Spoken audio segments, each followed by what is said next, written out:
বিমস্টেক সম্মেলনের সবশেষ খবর জানাতে ব্যাংককে আছেন সহকর্মী নাজমুস সালিহি। সরাসরি যাচ্ছি তার কাছে। আমরা দাঁড়িয়ে আছি ব্যাংককের আইকন সিয়াম, সেখানের যেই থিয়েটার হল রয়েছে সেখানে সেই আইকন সিয়াম থিয়েটার হল ইতোমধ্যে প্রস্তুত হয়ে গেছে। আপনি দেখছেন যে আমার পেছনে মঞ্চ প্রস্তুত হয়ে গেছে এবং এখানে নিরাপত্তার আনুষঙ্গিক যত সিকিউরিটি যত ধরনের পর্যায়ে আছে তার সব কিছু সম্পন্ন করা হয়েছে। একটু পরেই বাংলাদেশের প্রধান উপদেষ্টা ডক্টর মোহাম্মদ ইউনূস এখানে এসে উপস্থিত হবেন এবং এখানে অনেক ডেলিগেট যারা ইতোমধ্যেই আমন্ত্রিত হয়েছেন কেউ কেউ এসে উপস্থিত হয়েছেন। এখন 2টো বেজে কিছুটা সময় পেরিয়েছে, ব্যাংকক সময় 3টার সময় এখানে প্রধান উপদেষ্টা বক্তব্য রাখবেন।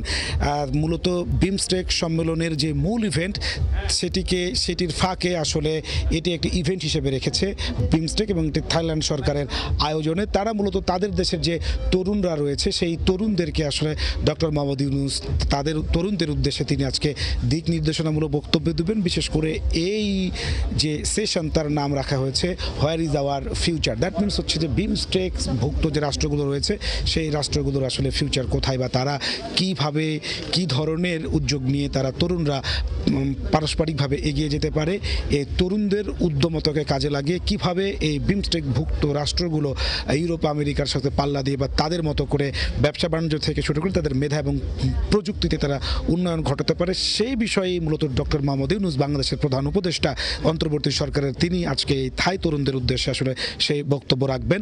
আগামীকাল বাংলাদেশের প্রধান উপদেষ্টা ভারতের প্রধানমন্ত্রী নরেন্দ্র মোদীর সঙ্গে বসবেন দ্বিপাক্ষিক বৈঠকে, যেটি নিয়ে আসলে এখন আলোচনা চলছে।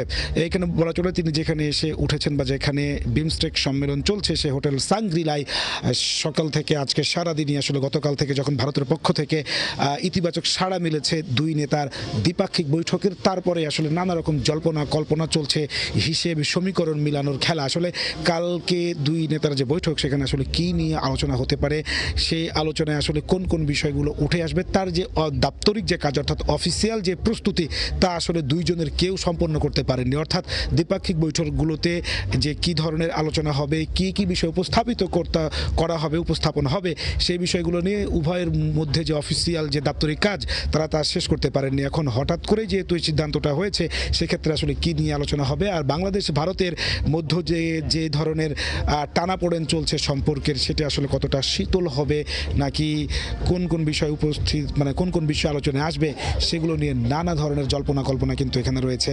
এখানে যারা ডেলিগেট রয়েছেন যে বিমস্টেক ভুক্ত যে 7টি দেশের ডেলিগেট যারা এখানে এসেছেন এবং আগত কাভার করতে আসা যে সাংবাদিকরা যারা রয়েছেন তাদের মধ্যে কিন্তু নানা ধরনের জল্পনা কল্পনা চলছে। কারণ বাংলাদেশ ভারত যে সম্পর্ক তা কিন্তু 2024 সালের 5 আগস্ট আওয়ামী লীগ সরকারের পতনের পর থেকে দুই দেশের মধ্যে কিন্তু টানাপোড়েন শুরু হয়েছে। সেই সম্পর্কের উষ্ণতা বাড়বে, সেই সম্পর্কের বরফ গলবে কিনা সেটা নিয়ে নানা রকম জল্পনা কল্পনা আছে। তবে সবাই প্রত্যাশা করছেন এখানে ইতিবাচকভাবেই শেষ হবে দুই নেতার যেই দ্বিপাক্ষিক বৈঠক সেটি। এই ছিল আমার কাছে থাইল্যান্ডের ব্যাংককের আইকন সিয়াম থিয়েটার হল থেকে সর্বশেষ। বিমস্টেক সম্মেলনের সবশেষ খবর জানছিলাম থাইল্যান্ডের ব্যাংকক থেকে।